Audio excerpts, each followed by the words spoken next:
الدین الخالص. السلام علیکم ورحمۃ اللہ وبرکاتہ. نحمده ونصلی علی رسوله الکریم. اما بعد فاعوذ باللہ من الشیطان الرجیم. بسم اللہ الرحمن الرحیم. ومن يقنت منكن لله ورسوله وتعمل صالحا نؤتها اجرها مرتين واعتدنا لها رزقا کریما. محترم ناظرین کرام، 22واں پارہ کی جو بھی آیتیں اللہ رب العالمین کے فضل و کرم سے اور اس کی مدد سے انشاءاللہ ان میں سے چند آیتوں پر گفتگو ہوگی. اللہ تعالیٰ فرماتا ہے وَمَن يَقْنُتْ مِنكُنَّ لِلَّهِ وَرَسُولِهِ وَتَعْمَلْ صَالِحًا نُؤْتِهَا أَجْرَهَا مَرَّتَيْنِ وَأَعْتَدْنَا لَهَا رِزْقًا كَرِيمًا. اور تم میں سے جو اللہ اور اس کے رسول کی فرمانبرداری کرے، اللہ اور اس کے رسول کی اطاعت کرے، اس کی فرمانبرداری میں لگا رہے، وَتَعْمَلْ صَالِحًا اور نیک عمل کرے، نُؤْتِهَا أَجْرَهَا مَرَّتَيْنِ تو ہم اسے دوگنا اجر دیں گے، وَأَعْتَدْنَا لَهَا رِزْقًا كَرِيمًا اور ہم نے اس کے لیے پاکیزہ روزی تیار کر رکھی ہے. تو یہ دو فائدے ہیں اللہ اور اس کے رسول کی فرمانبرداری کے. یہ حکم، یہ فرمان ازواج مطہرات کے لیے ہے، لیکن یہ عام ہے پوری امت کے لوگوں کے لیے کہ جو بھی شخص اللہ اور اس کے رسول کی فرمانبرداری کرے گا اور عمل صالح کرے گا تو ان دو نیکیوں کا دو فائدہ، اللہ اور اس کے رسول کی فرمانبرداری اور نیک عمل کرنے سے اللہ رب العالمین اسے دگنا اجر دے گا، دگنا ثواب دے گا، اور اس کی روزی بھی اللہ تعالیٰ کشادہ کر دے گا، اسے زیادہ سے زیادہ حلال روزی دے گا اور حرام روزی سے اسے بچا لے گا. یا نساء النبی لستن کاحد من النساء، اللہ تعالیٰ فرماتا ہے اے نبی کی بیویاں ان دیگر عورتوں کی طرح نہیں ہو. ازواج مطہرات سے کہا کہ اللہ رب العالمین نے تمہیں ایک مقام دیا ہے، جس طرح نبی صلی اللہ علیہ وسلم امت کے لیے اسوہ اور نمونہ ہیں، تم امت کی عورتوں کے لیے اسوہ اور نمونہ ہو. تمہاری حیثیت عام عورتوں کی طرح نہیں ہے. ان اتقیتن، اگر تم اللہ کا تقوی اختیار کرو، پرہیزگاری اختیار کرو، فلا تخضعن بالقول، تو اپنے بات میں نرمی اور کشش نہ رکھو، بات میں نرمی اور کشش نہ رکھو. وَيَطْمَعَ الَّذِي فِي قَلْبِهِ مَرَضٌ، کہ جو دل کا بیمار ہے، جس کے دل میں بیماری ہے، جو دل کا روگی ہے، وہ لالچ کر بیٹھے گا. وَقُلْنَ قَوْلًا مَعْرُوفًا، بھلائی کے مطابق بات کہو، بھلائی کے مطابق بھلی بات کہو، معروف بات کہو. جب کوئی آدمی مخاطب ہو اور وہ غیر ہو، اجنبی ہو، تو اس سے انداز ایسا ہو کہ اس میں کشش نہ ہو بات کرنے کا، روکھا انداز ہو، روکھا ہو انداز، پرکشش نہ ہو، بہت شیریں نہ ہو، روکھا ہو، لیکن ایسا بھی نہ ہو کہ وہ بھلائی کی حد کو تجاوز کر جائے اور برائی کا لہجہ ہو اس میں. بات اچھی ہو، بات بھلی ہو، لیکن روکھے انداز میں ہو، ایسے انداز میں نہ ہو کہ جو دل کا مریض ہے وہ یہ سمجھ بیٹھے، کوئی امید لگا بیٹھے اور اس کے دل میں لالچ پیدا ہو جائے. تو ایسے حساب سے بات کی جائے اجنبی سے، غیر آدمی سے، کہ جو روکھا انداز ہو، بھلائی کے مطابق ہو، کہ اس کے دل میں کسی قسم کی کوئی لالچ پیدا نہ ہو. وَقُلْنَ قَوْلًا مَعْرُوفًا وَأَقِمْنَا الصَّلَاةَ وَآتِينَا الزَّكَاةَ، نماز قائم کرو، زکوٰۃ دو. وَأَطِعْنَا اللَّهَ وَرَسُولَهُ، یہ احکام اگرچہ ازواج مطہرات کے لیے لیکن پوری امت کے لوگوں کو یہ احکام شامل ہیں کہ نماز قائم کرو، زکوٰۃ دو، اور اللہ اور اس کے رسول کی اطاعت کرو. انما یرید اللہ لیذھب عنکم الرجس اہل البیت ویطہرکم تطہیرا، اللہ چاہتا ہے کہ تم سے، تمہارے پورے گھر سے گندگی دور ہو جائے اور یہ پورا گھر پاک صاف شفاف ہو جائے. ویطہرکم تطہیرا، اور یہ صفائی، یہ پاکی، یہ لوگوں کے لیے مثال ہو کہ یہ پاک باز لوگ تھے اور یہ پاک باز گھرانے تھے اور اس گھر کے لوگ پاک باز تھے، کسی بھی قسم کی گندگی نہ ہو، کسی کو انگلی اٹھانے کا موقع نہ ملے. وَاذْكُرْنَ مَا يُتْلَى فِي بُيُوتِكُنَّ مِنْ آيَاتِ اللَّهِ وَالْحِكْمَةِ إِنَّ اللَّهَ كَانَ لَطِيفًا خَبِيرًا، اور یاد کرو جو اللہ کی آیتیں ہیں اسے، اس کا ذکر کرو، قرآن مجید کی تلاوت کرو اور حدیث کا ذکر کرو، یعنی قرآن اور حدیث پر عمل کرو. وَاذْكُرْنَ مَا يُتْلَى فِي بُيُوتِكُنَّ مِنْ آيَاتِ اللَّهِ وَالْحِكْمَةِ إِنَّ اللَّهَ كَانَ لَطِيفًا خَبِيرًا، اللہ تعالیٰ بڑا باریک بین باخبر ہے. حکمت سے مراد حدیث ہے، اور قرآن کریم کی جو آیتیں تلاوت کی جاتی ہیں، جو حکمت کی باتیں ہیں، یعنی رسول اکرم صلی اللہ علیہ وسلم کے فرامین ہیں، احادیث مبارکہ ہیں، ان پر قرآن اور حدیث پر عمل کرو، قرآن اور حدیث کے مطابق زندگی بسر کرو۔ آگے اللہ تعالیٰ فرماتا ہے ان المسلمین والمسلمات والمؤمنین والمؤمنات، مسلمان مرد، مسلمان عورتیں۔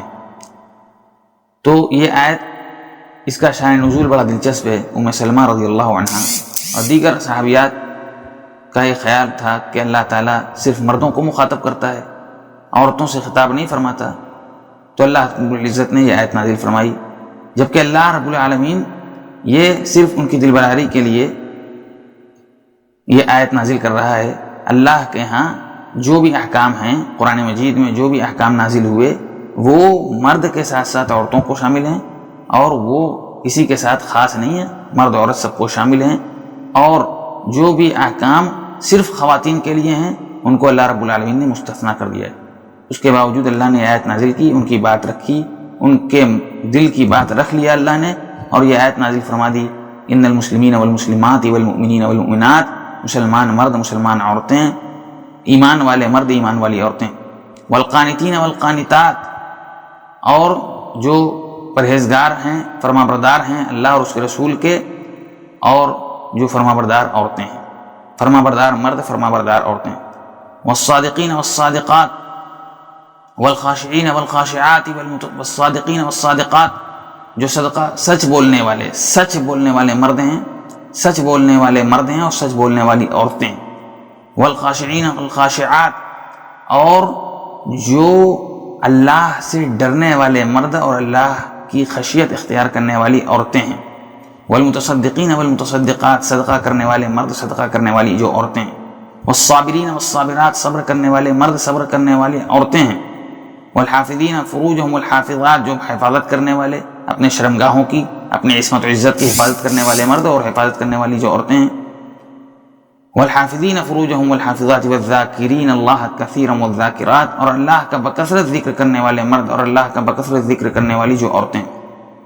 اعد اللہ لهم مغفرۃ واجرا عظیما، اللہ تعالیٰ نے ان کے لیے مغفرت اور اجر عظیم تیار کر رکھی ہے، اور ان سے اللہ نے مغفرت اور اجر عظیم کا وعدہ کیا ہے۔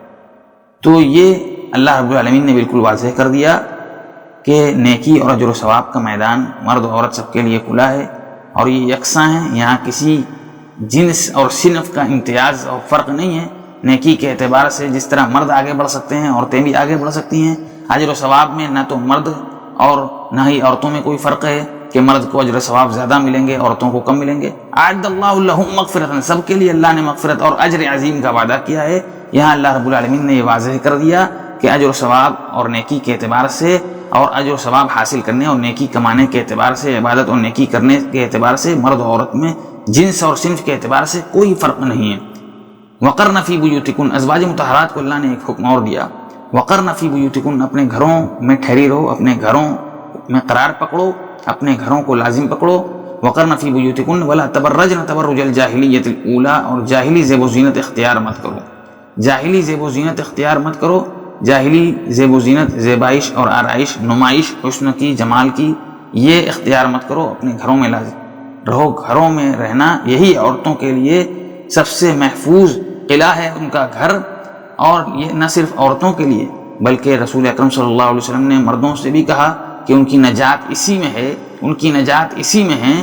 آپ سے پوچھا گیا کہ نجات کیوں کر ممکن ہے، نجات کیسے ملے گی، تو آپ نے فرمایا امسک علیک لسانک، زبان پر لگام رکھو، ولیسعک بیتک، اپنے گھر کو اپنے لیے کافی کشادہ سمجھو، اپنے گھر کو لازم پکڑو، وابکی علی خطیئتک، اپنے گناہوں پر رو اور گڑگڑاؤ۔ تو نہ صرف عورتوں کے لیے اس میں بھلائی ہے کہ وہ گھروں میں قرار پکڑیں، گھروں کو لازم پکڑیں، گھروں سے بلا وجہ، بلا ضرورت اور بہت خاص کام سے ہی باہر نکلیں، بلا ضرورت باہر نہ نکلیں۔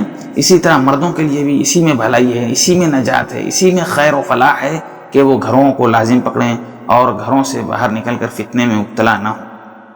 اللہ تعالیٰ فرماتا ہے وما كان لمؤمن ولا مؤمنة اذا قضى الله ورسوله امرا ان يكون لهم الخيرة من امرهم ومن يعص الله ورسوله فقد ضل ضلالا مبينا۔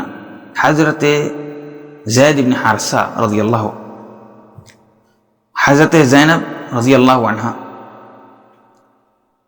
ان دونوں کا رسول اکرم صلی اللہ علیہ وسلم کے زمانے میں نکاح اور پیغام آپس میں، پیغام نکاح کہ رشتہ ہو، نکاح ہو ان کے مابین، اس سلسلے میں حضرت زینب اور ان کے گھرانے کے لوگوں کو تردد ہوا کہ ہمارا مقام اونچا ہے، ہم ان سے فوقیت رکھتے ہیں کسی نہ کسی اعتبار سے، گھرانے کے اعتبار سے، خاندان کے اعتبار سے۔ تو رسول اکرم صلی اللہ علیہ وسلم نے تجویز پیش کی کہ حضرت زید سے شادی کر لیں، تو ان لوگوں کو تردد ہوا کہ ہم فوقیت رکھتے ہیں، گھرانے کے اعتبار سے اونچے ہیں، اعلیٰ ہیں۔ تو یہ رسول اکرم صلی اللہ علیہ وسلم کی منشا کے خلاف تھا۔ اللہ تعالیٰ نے آیت نازل کی وما کان للمؤمن، اور یہ سب کے لیے ہے، پوری امت کے لیے، کہ کسی مرد اور کسی عورت کے لیے جو اللہ اور اس کے رسول پر ایمان رکھتے ہیں یہ مناسب نہیں ہے ان یکون لهم الخیرۃ من امرہم، اللہ اور اس کے رسول جب فیصلہ کر دیں اذا قضى اللہ ورسولہ ان یکون لهم الخیرۃ من امرہم، اللہ اور اس کے رسول کے فیصلے کے بعد ان کو کوئی اختیار باقی نہیں رہتا، وہ اپنے اختیارات کا استعمال نہیں کر سکتے۔ جب اللہ اور اس کے رسول کا فیصلہ آ جائے، کسی مسلمان مرد، کسی ایمان والے مرد اور عورت کے لیے مناسب نہیں ہے کہ وہ اپنے اختیارات کو استعمال کریں اللہ اور اس کے رسول کے فیصلے کے آنے کے بعد۔ ومن یعص اللہ ورسولہ فقد ضل ضلالا مبینا، جو اللہ اور اس کے رسول کی نافرمانی کرے، اپنے اختیار کو استعمال کرے اللہ اور اس کے رسول کے فیصلے کے بعد بھی اپنی ضد پر اڑا رہے، فقد ضل ضلالا مبینا، تو کھلی ہوئی گمراہی میں۔ اللہ تعالیٰ فرماتا ہے یا ایھا النبی قل لازواجک وبناتک ونساء المؤمنین یدنین علیہن من جلابیبہن ان اللہ وملائکتہ یصلون علی النبی، اللہ تعالیٰ فرماتا ہے ان اللہ وملائکتہ یصلون علی النبی یا ایھا الذین آمنوا صلوا علیہ وسلموا تسلیما، کہ اللہ تعالیٰ اپنی رحمتیں نازل کرتا ہے اپنے نبی محمد عربی صلی اللہ علیہ وسلم پر، اور فرشتے رحمت کی دعا کرتے ہیں، مغفرت کی دعا کرتے ہیں رسول اکرم صلی اللہ علیہ وسلم کے لیے۔ یا ایھا الذین آمنوا صلوا علیہ وسلموا تسلیما، اے ایمان والوں رسول اکرم صلی اللہ علیہ وسلم پر درود و سلام بھیجو بکثرت، زیادہ سے زیادہ۔ صحابہ کرام نے کہا اللہ کے نبی صلی اللہ علیہ وسلم السلام علیک ایھا النبی، التحیات میں ہم نے سلام آپ کے اوپر کیسے بھیجنا ہے سیکھ لیا، آپ کے لیے درود کیسے بھیجیں؟ رسول اکرم صلی اللہ علیہ وسلم نے انہیں درود سکھلایا، اللہم صلی علی محمد وعلی آل محمد کما صلیت علی ابراہیم وعلی آل ابراہیم انک حمید مجید، اللہم بارک علی محمد وعلی آل محمد کما بارکت علی ابراہیم وعلی آل ابراہیم انک حمید مجید۔ اور یہ تشہد جو رسول اکرم صلی اللہ علیہ وسلم نے سکھلایا یہی مسنون ہے، اور اسی طرح صلی اللہ علیہ وسلم جب نبی اکرم صلی اللہ علیہ وسلم کا نام آئے تو صلی اللہ علیہ وسلم کہا جائے، اور نماز میں یہی درود مسنون پڑھا جائے گا جو رسول اکرم صلی اللہ علیہ وسلم نے صحابہ کرام کو سکھلایا، اور دونوں تشہد میں درود پڑھنا ضروری ہے، دونوں تشہد میں، تشہد اولیٰ میں بھی، تشہد دوسرے تشہد میں بھی، جس طرح 4 رکعت میں 2 تشہد ہیں، 3 رکعت مغرب میں 2 تشہد ہیں، دونوں تشہد میں درود پڑھنا ضروری ہے۔ رسول اکرم صلی اللہ علیہ وسلم نے فرمایا من صلی علیہ مرۃ صلی اللہ علیہ 10 مرات، جس نے میرے اوپر 1 مرتبہ درود بھیجا اللہ تعالیٰ اس کے اوپر 10 مرتبہ رحمتیں نازل کرے گا، 10 مرتبہ رحمتیں نازل کرے گا۔ اللہ تعالیٰ فرماتا ہے یا ایھا النبی قل لازواجک وبناتک ونساء المؤمنین یدنین علیہن من جلابیبہن ذلک ادنی ان یعرفن فلا یؤذین وکان اللہ غفورا رحیما۔ اے نبی محمد عربی صلی اللہ علیہ وسلم اپنی بیویوں کو، اپنی بیٹیوں کو یہ حکم دیں، ونساء المؤمنین اور مومن عورتوں کو، مسلمان عورتوں کو یہ حکم دیں، یدنین علیہن من جلابیبہن کہ پردہ کریں، اپنے اوپر چادر ڈال لیں، ایسی چادر جن سے مکمل طور پر پردے میں ہو جائیں، ذالک ادنی ان یعرفن فلا یؤذین، اور اس سے وہ جلد پہچان لی جائیں گی اور اذیت اور تکلیف نہیں پہنچائی جائیں گی، ستائی نہیں جائیں گی، اور اللہ تعالیٰ معاف کرنے والا، رحم کرنے والا ہے۔ اس آیت میں پردے کا حکم اللہ نے دیا کہ اے نبی آپ اپنی بیویوں سے بھی کہہ دیں کہ وہ پردہ کریں، اور اپنی بچیوں سے بھی کہہ دیں وہ پردہ کریں، ایمان والی عورتوں سے بھی کہہ دیں کہ وہ پردہ کریں۔ اب پردہ جس شکل میں بھی ممکن ہو سکے پردہ کرنا ضروری ہے، کہ حسن و جمال کی نمائش نہ ہو، حسن و جمال کو اس کا کھلم کھلا اظہار نہ ہو، کہ آدمی اپنے حسن و جمال کو ظاہر کرے اور اس کا پرچار کرے، اپنی خوبصورتی کو ظاہر کرے۔ تو جس شکل میں بھی پردہ ممکن ہو، اپنے حسن و جمال کو اس شکل میں ڈھانپا جائے، اس کے لیے برقع ضروری ہے یا اس کے لیے چادر ضروری ہے، جیسے بھی آسانی و سہولت ہو حجاب ضروری ہے۔ جو عورت اپنے حسن و جمال کو ظاہر کرے، اپنی خوبصورتی کو ظاہر کرے اور خوشبو اور عطر کا استعمال کرے، رسول اکرم صلی اللہ علیہ وسلم نے فرمایا ای امرأۃ استعطرت فمرت بقوم فہی زانیہ زانیہ زانیہ، کہ جو عورت مجلسوں میں جائے، محفلوں میں جائے، خوشبو کا استعمال کر کے جائے اور لوگوں کے سامنے اپنی زیب و زینت کا اظہار کرے، خوشبو لگا کر لوگوں کی توجہ کا مرکز بنے، وہ بدکار ہے، بدکار ہے، بدکار ہے۔ تو 3 مرتبہ آپ نے یہ بات کہی۔ اس لیے اہل ایمان کے لیے، ایمان والے عورتوں کے لیے ضروری ہے کہ وہ پردہ کریں، حسن و جمال کو پردے میں رکھیں۔ یہ عورت کا سب سے بڑا جوہر ہے، اور ان کے لیے اللہ رب العالمین کا یہ سب سے قیمتی تحفہ ہے، اور وہ ہے پردہ، کہ وہ پردہ کریں، خواہ وہ کسی بھی شکل میں ہوں۔ یہ ان کی عزت و عفت کے لیے ضروری ہے۔ اللہ تعالیٰ فرماتا ہے اِنَّا عَرَضْنَا الْأَمَانَةَ عَلَى السَّمَاوَاتِ وَالْأَرْضِ وَالْجِبَالِ فَأَبَيْنَ أَنْ يَحْمِلْنَهَا وَأَشْفَقْنَ مِنْهَا وَحَمَلَهَا الْإِنسَانُ إِنَّهُ كَانَ ظَلُومًا جَهُولًا، کہ ہم نے امانت پیش کیا آسمان پر، زمین پر، پہاڑوں پر۔ فَأَبَيْنَ أَنْ يَحْمِلْنَهَا، تو انہوں نے امانت لینے سے انکار کیا، وَأَشْفَقْنَ مِنْهَا، اور لینے سے ڈرے، امانت لینے سے ڈرے، امانت لینے سے ڈرے۔ امانت اللہ کے احکام ہیں، احکام شرعیہ، اوامر و نواہی، جو اللہ رب العالمین نے جن چیزوں کے کرنے کا حکم دیا ہے، جن سے روکا ہے، یا آسمان و زمین اور پہاڑ پر اللہ نے پیش کیا تو انہوں نے انکار کیا لینے سے۔ وَحَمَلَهَا الْإِنسَانُ، انسان نے دیکھا کہ اس میں بڑا اجر و ثواب ہے۔ اللہ رب العالمین کے یہ احکام جو شرعی ہیں، اس میں پریشانیاں تو ہیں کہ اگر کوتاہی ہوگی تو اللہ رب العالمین گرفت کرے گا، اپنے عذاب میں مبتلا کرے گا، لیکن اگر آدمی اللہ کے حکام کو بجا لائے تو اس میں بڑا اجر و ثواب ہے۔ یہ اجر و ثواب دیکھتے ہوئے انسان نے قبول کر لیا۔ انہ کان ظلوما جہولا، وہ بڑا ظالم اور جاہل ہے، اس اعتبار سے کہ اس نے اللہ رب العالمین سے امانت تو لے لی، امانت کی ادائیگی میں کوتاہی کی۔ یہ احکام شرعیہ، یہ اوامر و نواہی جو اللہ رب العالمین نے ہمیں دیے ہیں، یہ ہمارے لیے امانت ہیں۔ جس طرح امانت کی ادائیگی ضروری ہے، اسی طرح ان احکام کی ادائیگی بھی ضروری ہے۔ اب اس میں انسانوں سے کوتاہی ہوئی اور اس نے ظلم کیا، جہالت سے کام لیا، اور اللہ رب العالمین کے احکام میں کوتاہی کی، اوامر و نواہی میں کوتاہی کی، اللہ کی حدود کو پامال کیا۔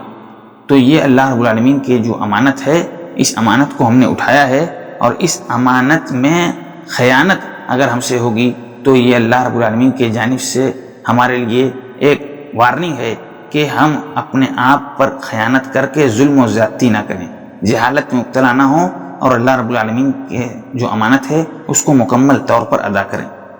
اللہ رب العالمین فرماتا ہے فَلَمَّا قَضَيْنَا عَلَيْهِ الْمَوْتُ مَا دَلَّهُمْ عَلَى مَوْتِهِ إِلَّا دَابَّةُ الْأَرْضِ تَأْكُلُ مِنْ سَأْتَهُ فَلَمَّا خَرَّ تَبَيَّنَتِ الْجِنُّ أَن لَّوْ كَانُوا يَعْلَمُونَ الْغَيْبَ مَا لَبِثُوا فِي الْعَذَابِ الْمُهِينِ۔ سورہ سبا میں اللہ تعالیٰ ارشاد فرماتا ہے کہ حضرت سلیمان علیہ السلام کی جب موت ہو گئی، ان کی موت کا پتہ کیسے چلا؟ کیسے پتہ چلا کہ جو لکڑی جس پر وہ ٹیک لگا کر کھڑے تھے اس میں دیمک لگ گئی، اور وہ لکڑی دیمک چاٹ گئی۔ اس کے بعد کیا ہوا؟ وہ گر گئے۔ تو جنوں کو علم ہوا کہ حضرت سلیمان کی موت ہو گئی۔ فلما خر تبینت الجن لو كانوا يعلمون الغیب، اور ان کو یہ احساس ہوا کہ اگر وہ غیب کا علم رکھتے، اگر علم غیب ہوتا، جو چیزیں دکھتی نہیں ہیں، جو چیزیں آنے والی ہیں، جو چیزیں واقع نہیں ہوئی ہیں، یا جو چیزیں بہت دور ہیں ہم سے، ہم ان کے بارے میں جانتے نہیں ہیں، اگر اس کا علم ان کو ہوتا، ما لبثوا فی العذاب المہین، تو اتنے مدت تک، اتنے دنوں تک عذاب میں، رسوا کن عذاب میں مبتلا نہ رہتے۔ تو یہاں حضرت سلیمان علیہ السلام کے زمانے میں اللہ رب العالمین اس بات کی نفی کر رہا ہے جو لوگوں میں مشہور تھا کہ جنوں کو علم غیب ہے۔ حضرت سلیمان علیہ السلام کی موت کے ذریعے ان کے اس عقیدے کو اللہ رب العالمین نے فاسد ٹھہرایا کہ حضرت سلیمان کی موت ہوئی، اگر جنوں کو غیب کا علم ہوتا تو پتہ چل جاتا، لیکن پتہ نہیں چلا، لاٹھی میں دیمک لگ گئی، دیمک لکڑی چاٹ گئی، وہ گر گئے جس پر ٹیک لگائے تھے، اس لکڑی کو سہارا جس پر لیے تھے وہ لکڑی خراب ہو گئی، وہ گر گئے، تب پتہ چلا۔ غیب کا علم ہوتا تو فوری طور پر پتہ چل جاتا، ایک مدت تک وہ رسوا کن عذاب میں مبتلا نہ رہتے۔ تو اس سے پتہ چلا جنوں کو علم غیب نہیں ہوتا۔ آج بھی بہت سارے لوگ یہ سمجھتے ہیں کہ فلاں جو بزرگ ہیں وہ عالم ہیں، جو ان کے پاس، ان کے قبضے میں جن اور جنیاں ہیں، اور وہ دوسرے شہر میں بیٹھے بیٹھے یہاں کا حال اور گھروں کے حال، گھر میں جو بچے یا بچیاں بیمار ہیں ان کے حال دریافت کر لیتے ہیں، اور وہ سمجھ جاتے ہیں کہ کیا پریشانی ہے اور اس کا حل بھی نکال لیتے ہیں۔ یہ بالکل غلط اور باطل ہے۔ جب ان جنوں کو جو حضرت سلیمان علیہ السلام کے زمانے میں تھے غیب کا علم نہیں تھا، تو آج کے جنوں کو کیسے علم غیب ہو جائے گا؟ یہ محض ڈھکوسلا ہے اور باطل طریقے سے لوگوں کا مال ہڑپنے کا ذریعہ ہے۔ جنات کو علم غیب نہیں، غیب کا علم، غیب کی کنجیاں صرف اللہ کے پاس ہیں۔ اللہ تعالیٰ فرماتا ہے قل ان ربی یبسط الرزق لمن یشاء من عباده ویقدر له وما انفقتم من شیء فهو یخلفه وهو خیر الرازقین۔ کہ نبی آپ کہہ دیجئے کہ اللہ تعالیٰ جس کی روزی چاہتا ہے اپنے بندوں میں سے کشادہ کر دیتا ہے، اور جس کی روزی چاہتا ہے تنگ کر دیتا ہے، سمیٹ دیتا ہے۔ وما انفقتم من شیء فهو یخلفه، لیکن جو بھی تم اللہ کی راہ میں خرچ کرو گے اللہ تعالیٰ اس کا پورا پورا بدلہ دے گا، وہ بہترین روزی دینے والا ہے۔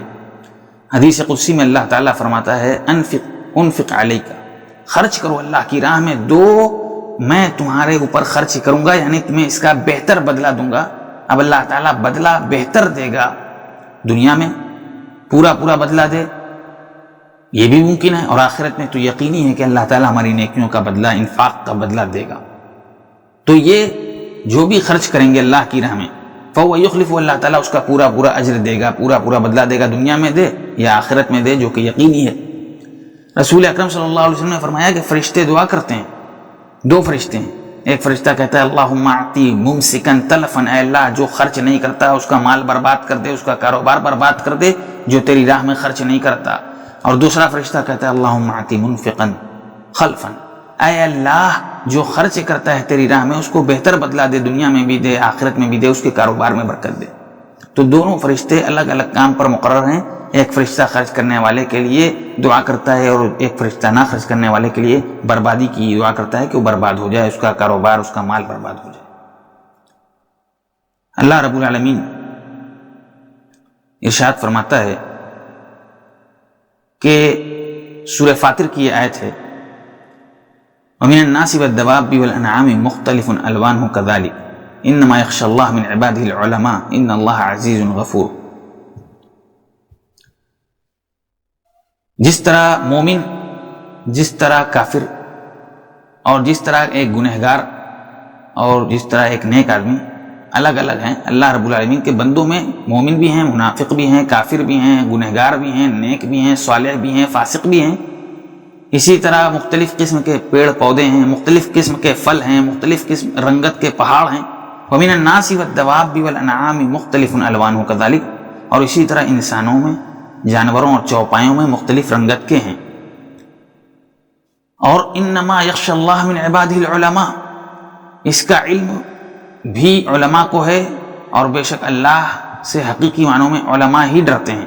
جس قدر انہیں اللہ رب العالمین کی قدرت کا علم ہوتا ہے، جس قدر انہیں اللہ کی معرفت ہوتی ہے، اور جس قدر اللہ رب العالمین کی قدرت کاملہ سے وہ قریب ہوتے ہیں، اسی قدر اللہ رب العالمین کا خوف ان کے دل میں پیدا ہوتا ہے، خشیت الہی زیادہ ہوتی ہے۔ یہ معرفت کی وجہ سے، جس قدر معرفت الہی زیادہ ہو اس خشیت الہی میں اضافہ ہوا۔ تو اب یہ معلوم ہوا کہ جس آدمی کے اندر اللہ کا ڈر نہیں، جس آدمی کے اندر خشیت الہی نہیں، وہ صحیح علم سے محروم ہے، صحیح علم سے محروم ہے۔ سفیان ثوری رحمہ اللہ کہتے ہیں انما یخشى اللہ من عبادہ العلماء ان اللہ عزیز غفور، کہ اللہ سے علماء ہی صحیح معنوں میں ڈرتے ہیں، اللہ تعالیٰ غالب ہے، مغفرت کرنے والا ہے۔ سفیان ثوری رحمہ اللہ کہتے ہیں علماء کی تین قسمیں، عالم باللہ، عالم بامر اللہ۔ ایک قسم وہ ہے علماء کی کہ جو اللہ سے ڈرتے ہیں اور اس کے احکام سے، اس کے اوامر و نواہی سے بھی واقف ہیں، اللہ سے ڈرتے ہیں، اس کی تعلیمات سے بھی بخوبی واقف ہیں کہ اللہ تعالیٰ نے ان چیزوں کا حکم دیا کرنے کا اور ان چیزوں سے رکنے کا حکم دیا۔ یہ عالم باللہ اور عالم بامر اللہ ہیں، اور یہی وہ علماء ہیں جو حقیقت میں اللہ رب العالمین سے ڈرتے ہیں اور اللہ کے احکام سے باخبر ہیں۔ دوسری قسم علماء کی ہے عالم باللہ، جو اللہ سے ڈرتے ہیں، اللہ سے ڈرتے ہیں، اللہ سے ڈرتے ہیں، لیکن اس کے احکام، اس کے اوامر و نواہی سے بے خبر ہیں۔ ان کو معلوم نہیں کہ اللہ نے کن چیزوں کے کرنے کا حکم دیا اور کن چیزوں سے اللہ نے منع کیا۔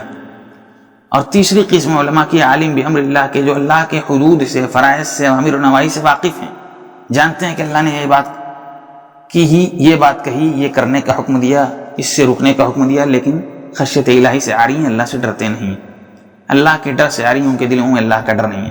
تو اللہ کے صحیح معنوں میں وہ بندے اللہ سے ڈرتے ہیں جو علماء ہیں، علماء اللہ سے ڈرتے ہیں۔ وہ کون سے علماء ہیں؟ جو عالم باللہ، عالم بامر اللہ ہیں، جو اللہ سے ڈرتے بھی ہیں اور اس کے حدود و فرائض، احکام سے، اوامر و نواہی سے باخبر ہیں، جانتے ہیں۔ یہ اللہ سے ڈرتے بھی ہیں اور اللہ کے احکام کو بجا لاتے ہیں۔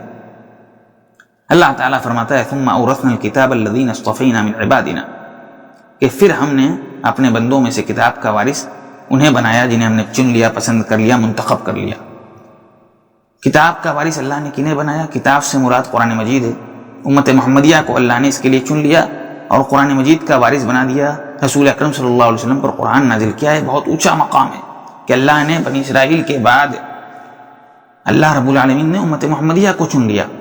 رسول اکرم صلی اللہ علیہ وسلم پر جو کتاب قرآن مجید کی شکل میں نازل کیا اس کا وارث اس امت کو بنا دیا۔ یہ بہت اونچا اور ممتاز مقام ہے۔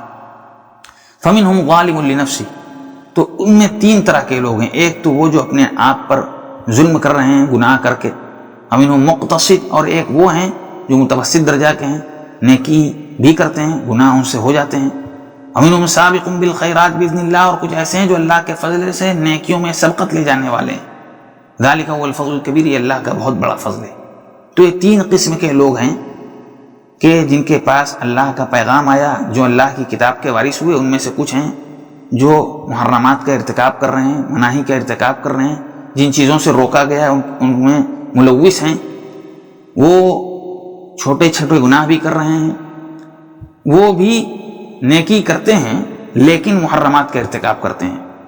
یہ پہلی قسم ہے ان لوگوں کی جن کو اللہ نے کتاب کا وارث بنایا۔ امت محمدیہ کی تین قسموں میں سے پہلی قسم ہے۔ دوسری قسم کے لوگ ہیں متوسط، ایسے لوگ جو اللہ رب العالمین کے احکامات کو بجا لاتے ہیں، حرام چیزوں سے بچتے ہیں، جو اللہ نے جن چیزوں کے کرنے کا حکم دیا ہے وہ کرتے ہیں، لیکن کبھی کبھی ان سے بھی محرمات کا ارتکاب ہو جاتا ہے، حرام کاموں کا ارتکاب ہو جاتا ہے، اور کبھی یہ بھی نیکیوں میں کوتاہی کر بیٹھتے ہیں، لیکن یہ نیکی کرتے رہتے ہیں، اس میں پیش اگرچہ نہیں رہتے۔ اور تیسری قسم ہے سابق بالخیرات، جو نیکیوں میں سبقت لے جانے والے ہیں، سب سے آگے ہیں، نیکی میں ترقی کر رہے ہیں اللہ کے فضل سے۔ محمد بن حنفیہ رحمہ اللہ فرماتے ہیں یہ امت مرحومہ ہے، یہ امت مرحومہ ہے۔ جو ظالم ہے، جو گنہگار ہے، اللہ تعالیٰ اس کی مغفرت فرما دے گا، اور جو مقتصد ہے، متوسط ہے، جو بیچ کا ہے، جو نیکی بھی کرتا ہے لیکن اس سے غلطی ہو جاتی ہے، گناہ ہو جاتے ہیں، اللہ رب العالمین اس کو جنت میں اپنے ہاں جگہ دے گا۔ اللہ رب العالمین کے ہاں اللہ رب العالمین کے یہاں اس کے لیے جنت ہے، اس کا ٹھکانہ جنت ہے۔ اور جو سابقین ہیں، جو نیکی میں آگے بڑھنے والے ہیں، ترقی کرنے والے ہیں، وہ درجات عالیہ پر فائز ہوں گے۔ تین قسم ہو گئی۔